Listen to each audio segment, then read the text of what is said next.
Today's episode that we're going to have is about one school stories. And I'm sure this is going to be a very exciting episode because we have a very prominent person who has switched careers and also making a large impact into the rural education space. So it's a warm welcome to Mr. Sudheer, who's a vice president of OneSat. And it's very nice to also listen to his journey and his personal contribution to schools and the education and understand his journey. So, very warm welcome to you, Mr. Sudhir. And so, let's have this conversation about one school stories today. And I'm pretty excited to listen from your end how this story goes. A warm Mhm. welcome to you.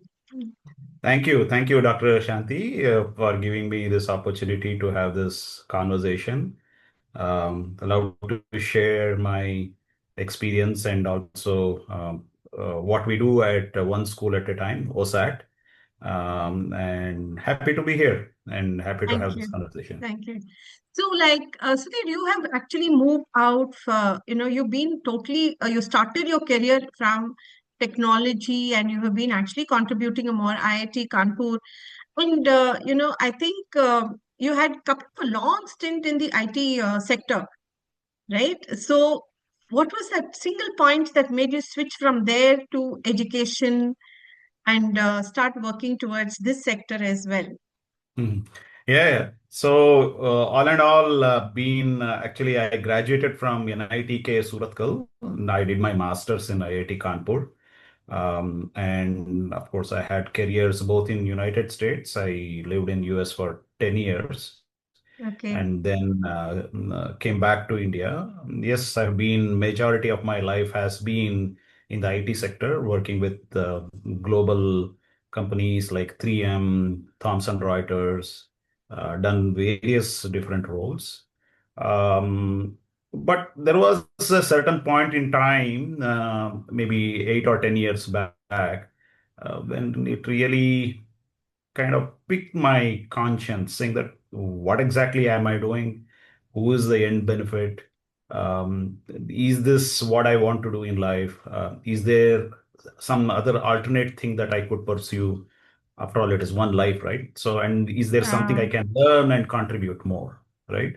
So okay. that basic sense of curiosity and corporate life. I'm not saying corporate life is worthless and other things. It has its own rewards and other things. Of course, whatever I am today, whatever experiences I have gained, has been because of corporate life. But even in my corporate life, I was exposed to some of these kind of CSR activities, leading some CSR teams. So there was some satisfaction, but I felt I need to go a little bit more deeper into this to really understand the dynamics and to really make a difference. What you rightly use the word impactful interventions to get into that, something more had to be done. So unless you jump into the swimming pool, you can't really swim, right? So Yeah. that that happened, and also said there were certain um, professional things that kind of triggered and made it happen. And I figuratively to speak, I jumped in into the pool and started swimming. That's how it happened. That's very nice. And I hope you have that great satisfaction now that you will be looking out for. So, if you can also, that's very nice that but why one sat? I mean, like you, I know you must have come through some sources and then you've gotten. So what, moving out from a sector like IT and then why did you choose this organization specifically? What is a unique aspect of this organization? Right. Yeah. So one school at a time, OSAT, actually OSAT. was founded by Vadiraj Bhatt, who is my high school classmate. Ah, Uh, okay. so we went to school together in Mysore, Marimalappas. And then we also studied in the same university. So we were in constant touch, and then we also shared some interests in music and things like the cultural activities. And we almost at the same time, we both of us went to United States. Of course, we were in different parts of US. That's when Wadi Rajbhat, I call him Wadi, he started this organization Okay. in Bay Area. I was not in Bay Area. I was in Minnesota. And Wadi kept telling me that this is what he's doing, he's starting. And I was skeptical. And at the thing, this is education, this is huge, we shouldn't do it. I am a taxpayer, the government should do it, and all those kind of reservations and other things, right? Yeah, yeah. So initially, I was very skeptical. And and a few years back, maybe 8 years back, Wadi called me and said, "Hey, there is this event happening. Why don't you just come and witness and participate?" And I said, "Okay, let me give it a try. Being a friend, I should do at least this favor to you. Yes, Let yeah. me participate in the event and then do something." And so I got in, and then I visited one of the schools where a Oh, project was happening. So there is this intellectual ambiguity, all this turbulence, and then ideas, thoughts, and then there is the experiential aspect, right? When I very went to true. school and saw what it is and how it is, the problem and challenge and other things, it crossed that logical thinking threshold and it went into the experiential part. The experience part is something each of us individually have to earn it and work towards it. It's Absolutely. not something you can learn from a blog or even a Very podcast, true. watching a movie or something like that. It Very is true. something you have to get yourself immersed in. That's when you get to know what is it for you, what is that personal meaning for you. So that's how it triggered 10 years back, saying that, oh, there is something I can do. There is Okay. something very, very rewarding internally. It's not an accolade from public, or it is not an award or a reward or a certificate or a degree or anything. This is a deep personal satisfaction, right? So that is something, and it's my own. It is not, I can tell you about it, I can talk about it, but I cannot But the make you experience is experience. very different. Yes, I can see that expression on your face, that brightness, like, yeah, that experience has really been a game changer for you, right? Yeah. Of And visiting that school. the realization that this experience is scalable.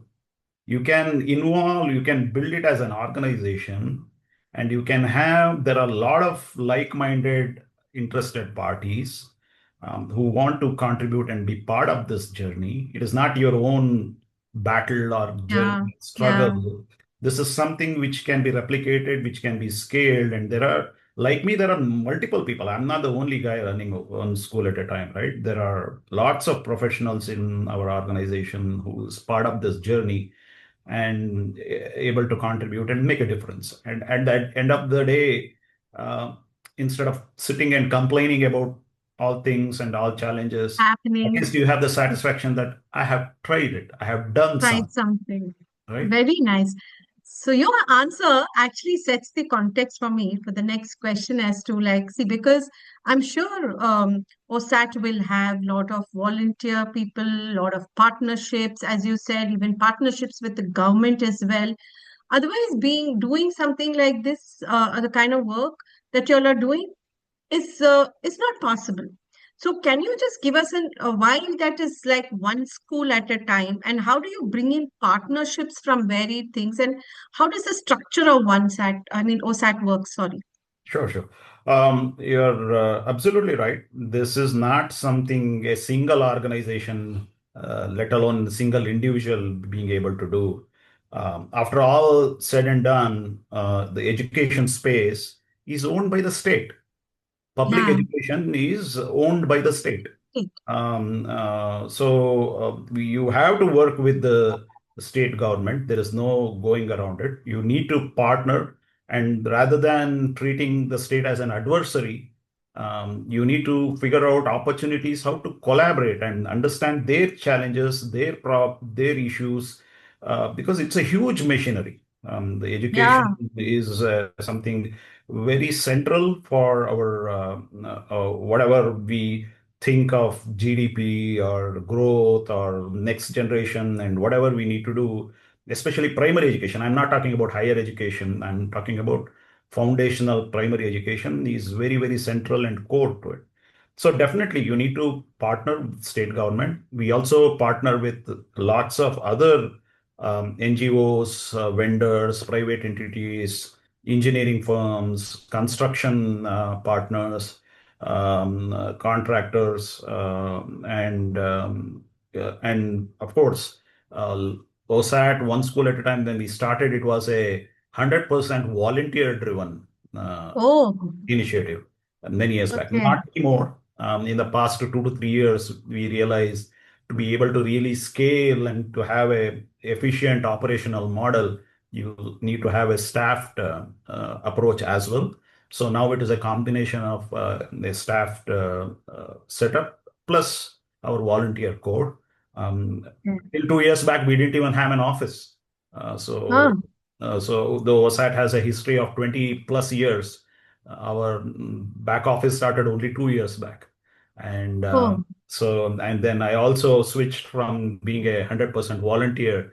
I said, okay, I will take up a position position. of in the executive team, and I have become the vice president of the digital infrastructure.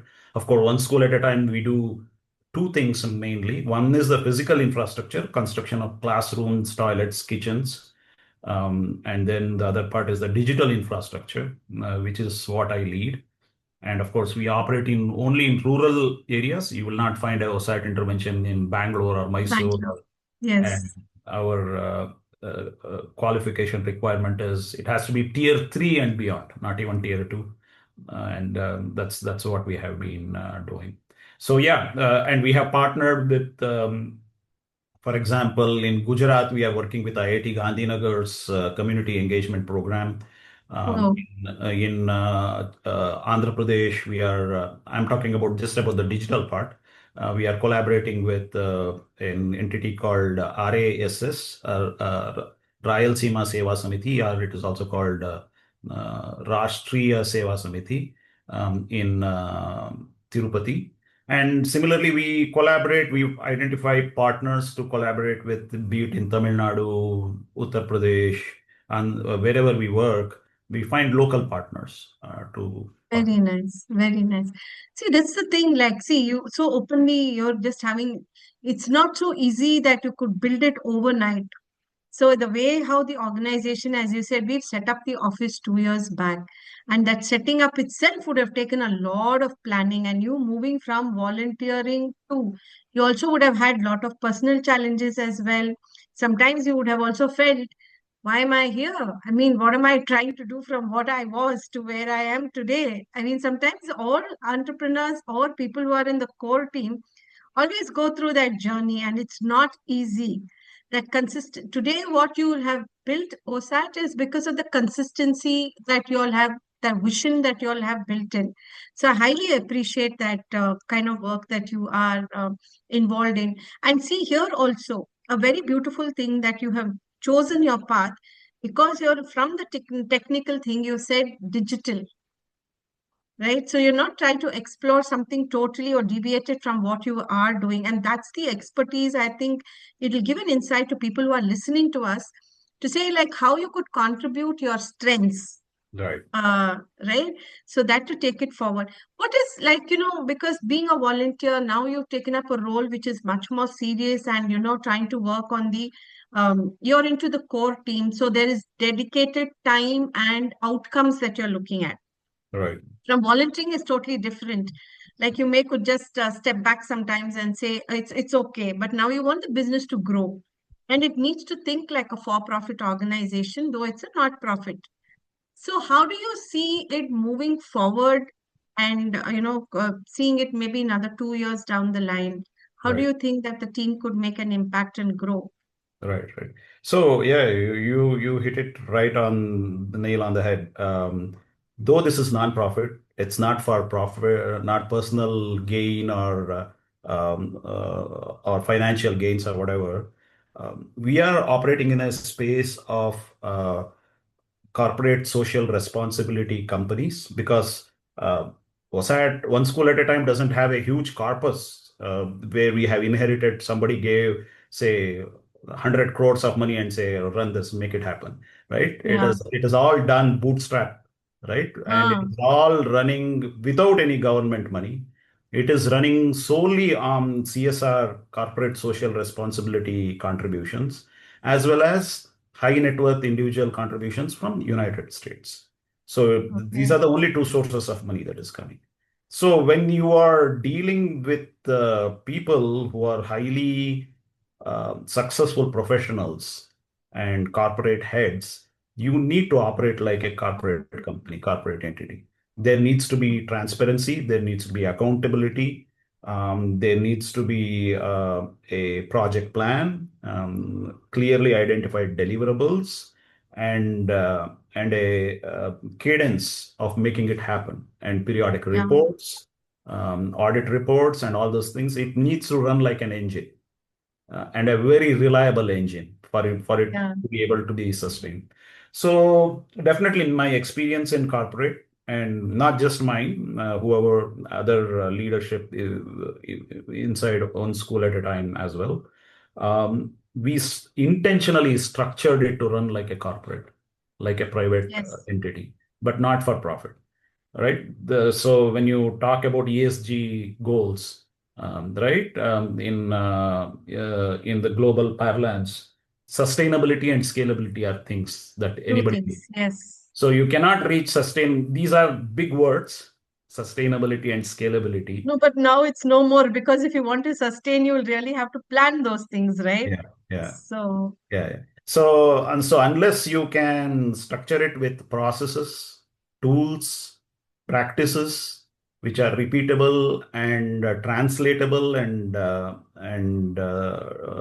then there is no way you can keep it going. Otherwise, it will be a 1 year, one project effort. So till date, we mhm. have done and developed, delivered 118 rural government schools in 11 states. Our Wow, digital program is running in over 116 rural government schools.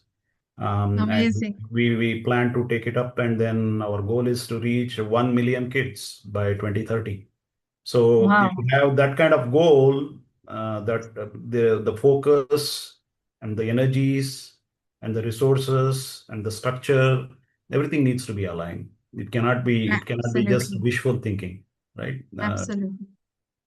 So definitely my experience in corporate in terms of knowing processes, project management, program management, resourcing, and those kind of things help.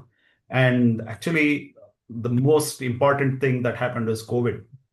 So when Yeah, COVID happened, there is a uh, big game changer for yeah. using So till technology. COVID, I was more of a volunteer, and I was doing only support as a volunteer in the physical infrastructure space. Okay. So when COVID happened, of course, we were all stuck to our rooms and tables. Me and Wadi, we were cracking our head and then saying, we are from tech. We know we have made our bread and butter in tech. And we know that in schools, our schools are getting hit pretty bad, especially Yeah, rural schools, because absolutely. there is no tech there. What can we do? So that's what started our digital infrastructure during COVID. Lovely. Lovely. Lovely. So, I mean, that journey is beautiful. Can you just, because now it's almost 8 years being with OSAT, and then some beautiful memories that you have with a student you can give me separately, maybe with a teacher fraternity, and one example, like one the school is complete, and then when you've gone back to that same institution, maybe after a year or so, what was your feeling? Sure. Yeah. So, I'm asking you two, three different things. Sorry, in one question. But yeah, no, I'm trying to pick what makes sense, and yeah. I'll tell you this story. Okay, I like telling stories. So there was this kid in one of our schools. His nickname was Dada. You know what Dada okay. means, right? Yes, yes. So everybody used to call him Dada. That's his name. Okay. ದಡ್ಡ Oh, ಬಾರೋ ದಡ್ಡ ಹೋಗೋ ಅಲ್ಲಿ ಹೋಗೋ ಕೆಲಸ ಮಾಡ್ಕೊಂಬಾರೋ. And oh, this was a story told to me by the teacher of the school. Okay, oh. so I'm telling you. So the teacher said that we used to call him Dadda, and good for nothing for people who don't know Kannada. Dadda means a duffer or a dumb Yeah, fellow, yeah, yeah. right? So that's what we were calling him. And after we introduced, you guys gave your digital infrastructure one day. We all the kids were using whatever they were, and several kids were huddled around this fellow who was being called Dada, and they're giggling, and they were all excited. And then he was leading something, he was showing something. And the teacher was very curious what happened, and then they went and saw. So when we do our digital infrastructure, we train the teachers, we train the students to do the assessment, take things and do digitally answer quizzes and things like that. This fellow had figured out without touching typing how he could use the speaker option, the microphone option, Oh, where he could answer questions and do things without typing.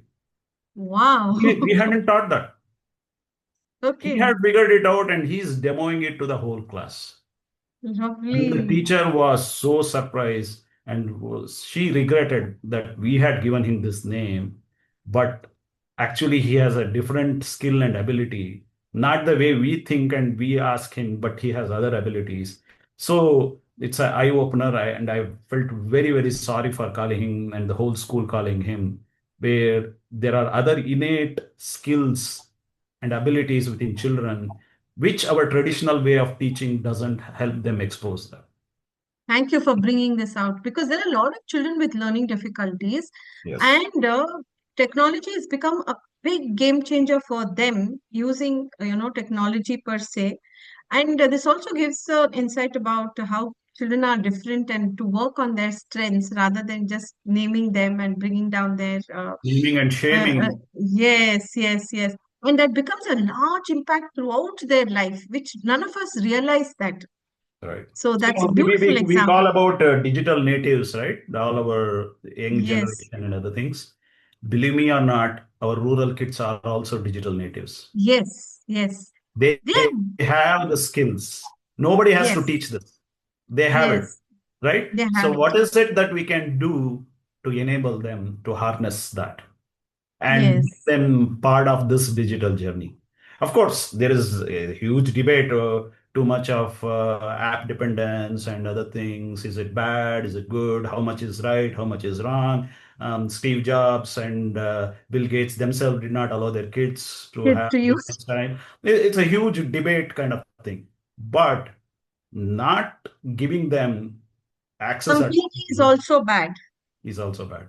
So how do you Yes, control it? How do you structure it? What is the right thing? Unless you try doing that, and then and analyzing the results, uh, not it's participating is difficult. not an option. Yeah, and not Yes, allowing them is yes. also not an option. So that's exactly the space where we Not operate. keeping them in ignorance is a very bad thing. You know? So our digital infrastructure is actually not meant to replace traditional learning methods and pedagogy.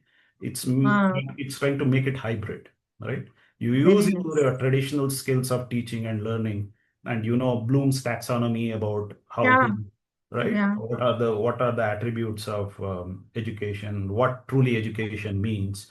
So the whole idea is using technology as a means to help and facilitate education in a new modern context, right? Yes. So there And is mindful using it is also very important, like, as what you said, how much to use. And that's always been a debate, how much to use and what to use.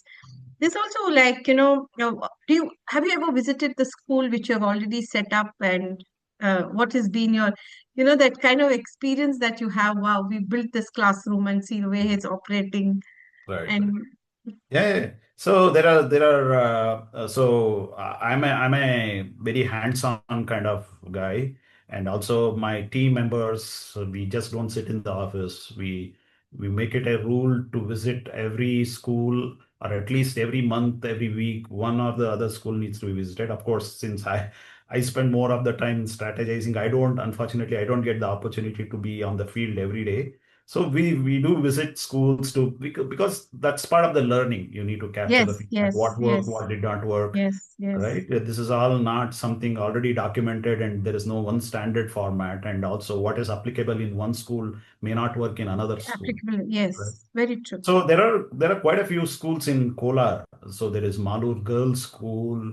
There is a school called Masti School, and in Mudabagal we constructed one big school, which was actually D.V. Gundappa's home where he grew up, where he had donated it, and that we did it as a school. The structures are phenomenal, and that this children, the energy they bring in when they visit the school and how they work in it is just eye-opening, and it makes your heart feel good when you witness those kind of transformations. So especially some of these schools were pre-independence infrastructure, right? And we totally in ruins and in dilapidated state. Now you have replaced it with a school with modern amenities, and things are doing going great. And the energy and the happiness with both the teachers and the community feeling pride about owning that as their asset is really heartwarming. I would like Wow, to tell one more story, not from a very school nice. perspective. So when we do this ODC program, our digital infrastructure program is called ODC, ODISI. It's again an Okay, oh, acronym, this OSAAT convert. Digital Yeah. School Infrastructure. So every year we recognize children who have used ODC in SSLC and scored very well. And because we don't operate beyond 10th grade, we give such high performing students, give them mini notebooks saying that let this enable in your next level of learning, wherever, whatever you go and do. So last year, when we recognized and rewarded 28 of them who had scored more than 90% in the SSLC, um, 25 or more of them were girls, Wow. right? And then when we give that, we also ask their parents to come because they should know why we are giving what we are giving. Yeah, It's not a yeah, scam. This is not something, there is no ulterior motive. They need to be part of what it is and how it is and all. So we call the parents, and one girl had come with her grandfather. So, and while giving that certificate and tab, I asked him, Ajja, ಯಾವಾಗ ಮೊಮ್ಮಗಳಿಗೆ ಮದುವೆ ಮಾಡ್ತೀರಾ? I mean, Ha, asked ha, him, ha, ha. when are you getting your granddaughter married? Married. Yeah. Ah, So he said, no, no, no, no, no. Marriage is out of question.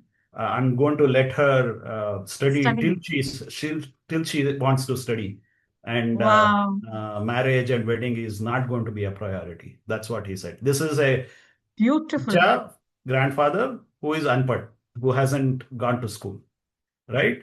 So that awakening is happening slowly in our rural communities, that there is education is important, and it is very important for success, and it is what determines a steady life with quality, and especially with girl child. So, and I Yeah, asked her, the girl, what do you want to become? And I she said, know. I I want to become know. a teacher. I want to become a teacher. That's what she Ah, said. lovely. So that's double bonus. Like there I is, That's very nice. I mean, she's understood the impact of teaching. yeah, If you realize, like, see, these are few impacts, we can only narrate it as a story. Because when we talk about impact about our work, what we can quantify and which we cannot quantify in many of the spaces, especially when we are working in a sector like this. How would you, I mean, how does OSAT look at it, like, or even put it across? Because you're getting CSR funds and you need to narrate a story. yeah, And sometimes written stories people may not have all the time to sit and read the story, yes, right? To raise funds. And sometimes even the same in terms of CSR as well. This is a story which you cannot express. When you listen to it, you get those goosebumps to say, oh, wow, it's so beautiful. And like somebody who could transform that, and it's just not about her. If she changes, people around her, the environment around her would actually make a lot of difference to say, yeah, why not my child to study? The award, but that you all have given out and bringing in parents and grandparents and then creating that impact. So how do you look at impact as such? Sure. And when it, Yeah, yeah, very much, very pertinent question. Because anything what you do is just a story and anecdote, right? Whatever I'm telling yeah, you, yeah. right? I could have made up this story if I'm a good movie, this thing. I don't think you do that.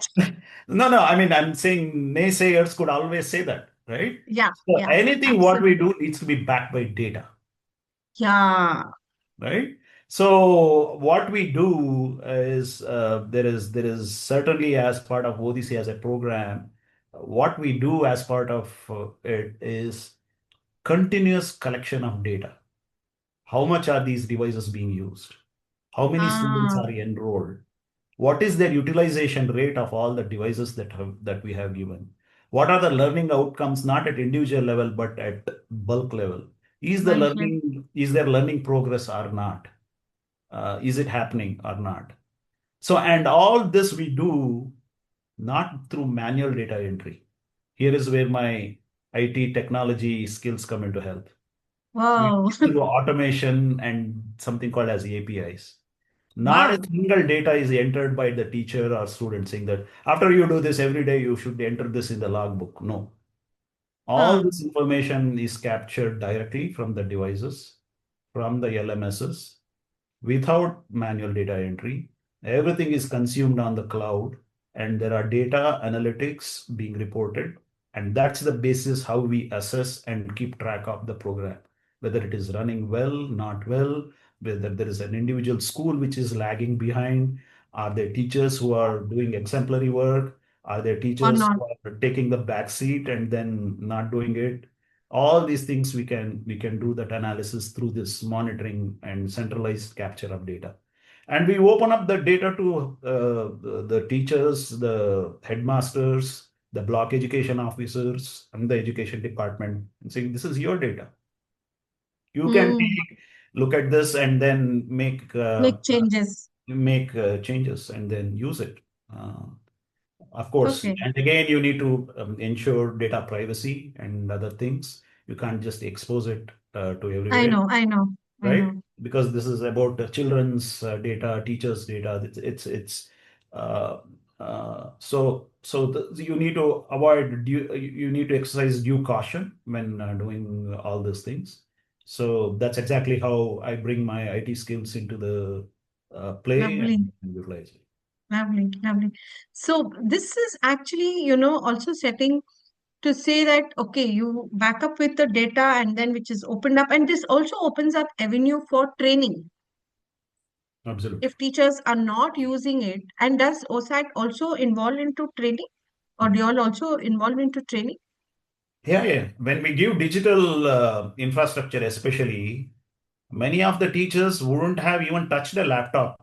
They would have seen a desktop Ah, or this thing. They don't even know where the power button is, right? okay. So Yeah, we start yeah. from that point onwards. We train them how to use these devices. We give them examples and we give them here is your own department's own assets where there is content that has been created, where world-class content is available and created. We even train them on AI, saying that using AI, how you can improve the level of engagement and what can you do and how can you work smart. We don't want you to work hard. We want you to work smart. So you reduce your work burden, but at the same time deliver high quality, high precision, and tuned to your children, right? Tuned to the Beautiful. level of your children. How you can do that? We train them on all those kind of skills.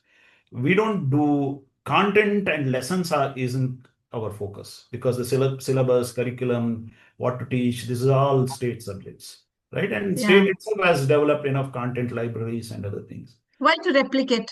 Yeah, our intent is to just to do the connection, connect Connect between connect the those. content, good content sources to where it is really needed, be the bridge, right? Ah, So and use the technology as a bridge to facilitate so it can reach each and every teacher, each and every student. Beautiful, beautiful. Thank you so much.